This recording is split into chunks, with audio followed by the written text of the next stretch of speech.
Bismillahirrahmanirrahim. Assalamualaikum warahmatullahi wabarakatuh. Waalaikumsalam warahmatullahi wabarakatuh. Selamat pagi anak-anak. Pagi Masih tetap semangat ya? Oke, sebelum kita memulai proses pembelajaran pada pagi hari ini, maka kita awali dengan berdoa. Untuk itu saya persilakan kepada ketua kelas untuk memimpin doa pada kesempatan kali ini. Silakan ketua kelas. Teman-teman, sebelum kita belajar, mari kita berdoa. Doa dimulai. Bismillahirrahmanirrahim. Rabbi zidni ilman warzuqni fahman. Sebelum kita lanjutkan pada pembelajaran yang selanjutnya, terlebih dahulu Bapak presensi dulu. Apakah ada yang tidak hadir pada kesempatan kali ini? Apa keterangannya sakit atau apa? Jadi ada satu orangnya yang tidak hadir. Ya. Mudah-mudahan kalian yang tetap hadir harus tetap konsisten untuk mengikuti setiap pembelajaran yang akan datang. Sekarang Bapak akan menampilkan sebuah gambar terkait materi yang akan kita bahas pada pagi hari ini. Sekarang Bapak sudah tampilkan gambar di depan. Bapak akan bertanya kepada kalian, gambar apa yang Bapak tampilkan? Siapa yang bisa? Silakan. Ini adalah gambar presiden yang pernah memimpin negara Indonesia atau menjadi presiden. Jadi ini adalah ketujuh presiden kita. Yang sekarang ini yang masih menjabat adalah Presiden Joko Widodo. Sekarang Bapak akan kembali bertanya kepada kalian, dari ketujuh presiden yang ada di depan kalian ini, gambar yang ada di depan, siapa yang dulunya, yang awalnya ayahnya juga atau bapaknya itu adalah seorang presiden? Silakan.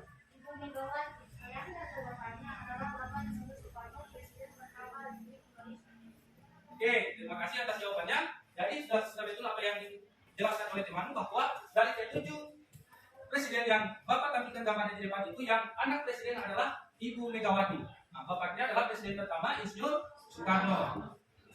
Jadi dari ketujuh presiden ini hanya satu yang kemudian anak dari presiden itu sendiri. Jadi dengan demikian bahwa kita di Indonesia itu, setiap rakyat atau setiap masyarakat Indonesia memiliki kesempatan yang sama untuk menjadi seorang presiden, dan tentunya harus memiliki atau menyangkuti kriteria yang kemudian ditetapkan sebagai calon presiden. Ada kriterianya. Yang pertama misalnya dia harus punya pendidikan. Nah, tidak mungkin orang yang memimpin suatu negara kalau dia tidak mempunyai latar belakang pendidikan yang baik. Kemudian dia harus masuk partai politik, karena memang sistem yang kita gunakan di Indonesia adalah sistem demokrasi. Sekarang Bapak akan menyampaikan tujuan pembelajaran kita pada kesempatan kali ini. Yang pertama, melalui model pembelajaran problem asset learning, peserta didik dapat menganalisis faktor pendorong mobilitas sosial secara tepat. Kemudian yang kedua, melalui model pembelajaran problem based learning atau PBL, peserta didik dapat menganalisis faktor penghambat mobilitas sosial secara tepat atau secara benar. Ini selanjutnya adalah manfaat pembelajaran. Nah, di sini ada dua manfaat pembelajaran kita pada pagi hari ini. Yang pertama, peserta didik mampu menganalisis faktor pendorong yang dapat menunjang keberhasilan mobilitas sosialnya. Dan yang kedua, peserta didik mampu menganalisis faktor penghambat dan mencari jalan keluar agar bisa mencapai keberhasilan mobilitas sosialnya. Kemudian yang selanjutnya, nah di sini ada peta konsep atau materi yang akan kita bahas pada pagi hari ini. Itu ada dua, faktor pendorong mobilitas sosial dan faktor penghambat mobilitas sosial. Kemudian yang selanjutnya, metode pembelajaran yang akan kita laksanakan pada pagi hari ini tentunya diskusi kelompok seperti yang sudah kita lakukan di pertemuan sebelumnya. Kemudian penilaian makro terhadap proses pembelajaran kalian pada pagi hari ini itu ada 3, karena penilaian sikap itu terbagi 2, ada sikap spiritual dan ada sikap sosial. Nah, kemudian ada penilaian pengetahuan, kemudian ada penilaian keterampilan. Kemudian pada kesempatan kali ini Bapak akan bagikan detail kepada kalian sebagai langkah awal untuk dilaksanakan pembelajaran pada pagi hari ini.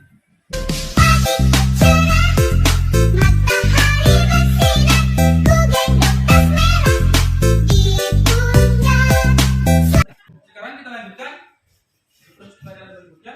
Sekarang Bapak akan tampilkan sebuah gambar di depan dan beberapa studi kasus terkait materi yang akan kita bahas pada pagi hari ini.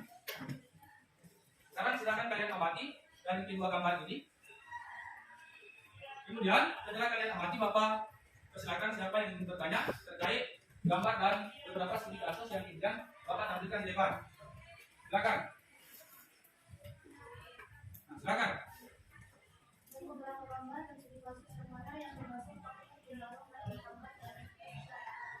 Oke, terima kasih atas pertanyaannya. Jadi, pertanyaan terbantu dari beberapa gambar dan studi kasus yang Bapak tampilkan di depan, yang mana yang termasuk faktor pendorong dan yang mana yang termasuk faktor penghambat daripada mobilitas sosial. Jadi, itulah yang akan menjadi bahan kajian kita pada kalian pada pagi hari ini.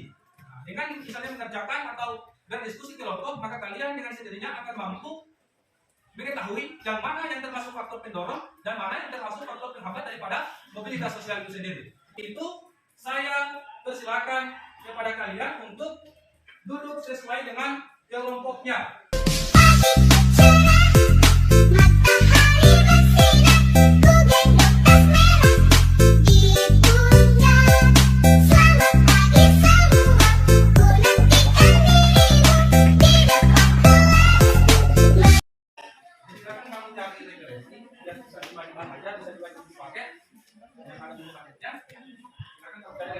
Kemudian menyelesaikan tugas yang kamu berikan.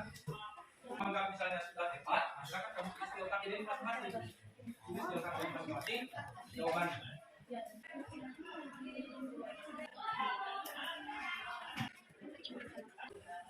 Silakan kamu tulis baik-baik benar yang di otak ini. Kamu tulis baik-baik supaya mudah kamu baca. Jangan sampai nanti tulis aku sendiri, kamu mudah kamu baca. Bapak akan acak, siapa yang akan duluan tampil? Sudah selesai semua? Sudah selesai? Sudah.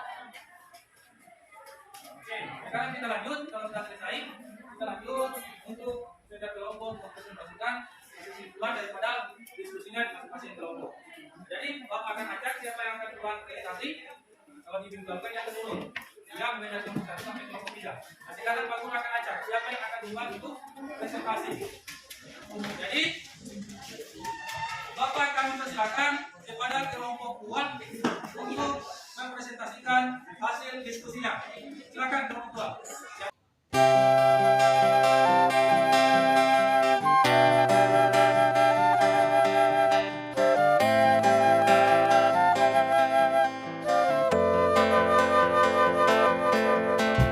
Kita haruslah berani untuk menghadapi rintangan silih berganti, berjuang dan berusaha supaya bisa melewatinya. Oh, janganlah kau takut dan jangan kau ragu bila gagal menimpamu, dan terus semangat, bisa kita bisa. Sekarang kelompok yang terakhir, saya persilakan kepada kelompok 1 untuk mempresentasikan hasil diskusinya. Silakan. Waalaikumsalam warahmatullahi wabarakatuh. Berdirinya saya di sini, saya akan memperkenalkan masing-masing teman saya yang melakukan 7 orang. Jadi teman saya sendiri jawabannya.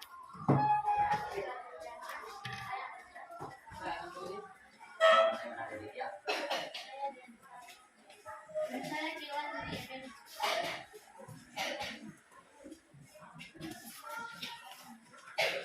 Saya akan memberikan kesempatan untuk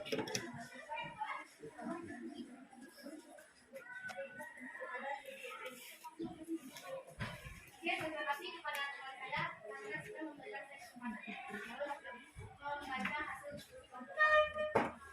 Pada kasus 1, ini kami disuruh untuk mengamati gambar di atas dan pertanyaannya yaitu pendapat kami tentang kasus di atas, yaitu kasus 1 adalah salah satu faktor individu bagaimana orang bisa sukses dengan usaha sendiri. Kegigihan orang perlu itu walaupun hanya memiliki satu kaki, mulai kata bergerak untuk mencapai tujuan. Hal kedua, pendapat kami mengumpulkan tentang hal kedua yaitu kondisi masyarakat yang mempunyai faktor ekonomi yang berdasar dengan mereka hidup dengan keadaan yang seperti itu karena tidak bisa dilakukan dalam satu sosial yang memiliki orang tua. Hal yang diwajarkan tidak ada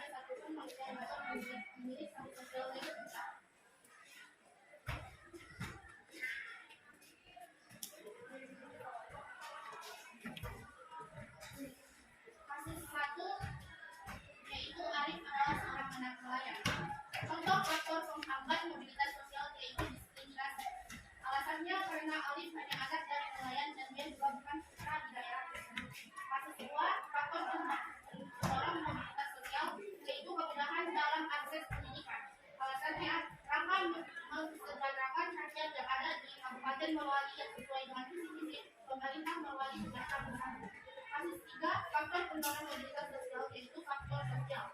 Karena setiap perjuangan diawali dari ketidakpuasan antara status sosial mendorong manusia akan lebih berjuang sendiri. Kasus kedua, faktor individu.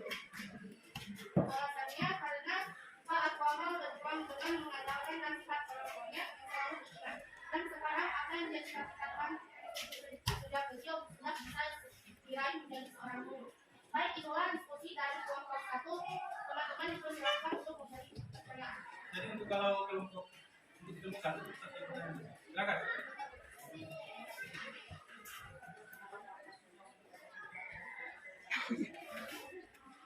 Seorang.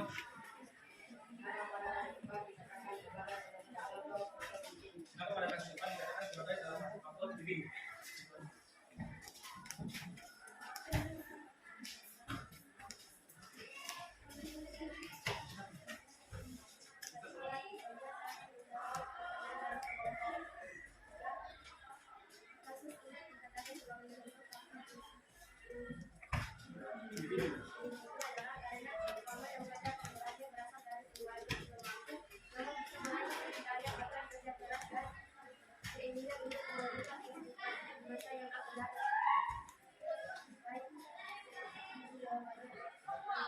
Jadi cukup sekian yang tadi yang ada dari kelompok 1, kita berikan tepuk tangan. Sekarang kita lanjutkan pada proses selanjutnya. Bapak akan mempersilakan kalian untuk menyebutkan hasil diskusi kita pada pagi hari ini. Silakan.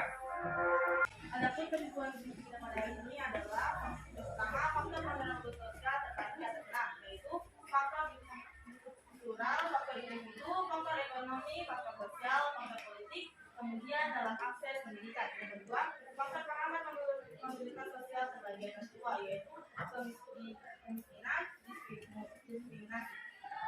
Jadi kesimpulan diskusi kita pada pagi hari ini tentunya sesuai dengan materi yang sudah kita bahas, yaitu faktor pendorong dan faktor pengamat mobilitas sosial. Faktor pendorong itu terbagi atas 6, ada faktor individu, faktor struktural, faktor ekonomi, faktor sosial, faktor politik dan lingkungan dalam akses pendidikan. Kemudian faktor pengamatnya terbagi atas 2, ada kemiskinan dan diskriminasi. Masalah sekarang Bapak akan mempersilakan ketika ada hal-hal yang tidak belum dipahami. Ada yang ingin bertanya? Kalau tidak ada, kalau sudah merasa bahwa sudah cukup, atau ada yang ingin bertanya? Sekarang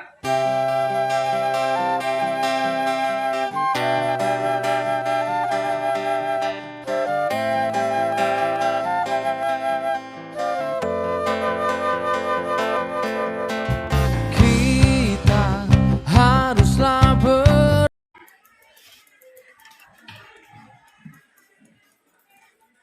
Oke, selanjutnya Bapak sebenarnya akan memberikan doa kepada kalian pada pagi hari ini. Hanya kalau sudah lupa lagi sudah memberi sesi pelajaran baru Bapak berikan. Oke? Nah, itu salah satu ucapan terima kasih Bapak karena kalian sudah melaksanakan pembelajaran dengan baik pada pagi hari ini. Dan tentunya ada yang perlu tadi lupa, tentunya aku akan memilih siapa yang paling baik presentasinya pada pertemuan kali ini. Jadi yang kalau menurut saya yang paling baik presentasinya pada saat ini itu kepada kelompok 1. Berikan presentasi kepada kelompok 1. Baik, tapi seanggap semua sudah baik, sudah yang paling terbaik. Nah, sekarang Bapak akan bertanya kepada kalian bagaimana perasaan kalian dalam mengikuti pembelajaran pada pagi hari ini. Senangkah atau bagaimana? Bagaimana dengan pembelajaran yang dilakukan pada hari ini dengan metode diskusi? Apakah kalian suka atau tidak? Sekarang sebelum Bapak menutup proses pembelajaran kita pada pagi hari ini, Bapak akan menyampaikan materi yang akan kita pelajari untuk selanjutnya di pertemuan berikutnya. Jadi materi yang akan kita laksanakan untuk pertemuan berikutnya adalah tentang saluran-saluran dan dampak daripada mobilitas sosial. Jadi silakan kamu mulai cari referensinya tentang saluran-saluran dan dampak mobilitas sosial. Itu nanti untuk pertemuan berikutnya. Jadi dengan ucapan alhamdulillahirabbil alamin, saya akhiri dengan ucapan wabillahi taufiq wal hidayah. Wassalamualaikum warahmatullahi wabarakatuh. Waalaikumsalam warahmatullahi wabarakatuh.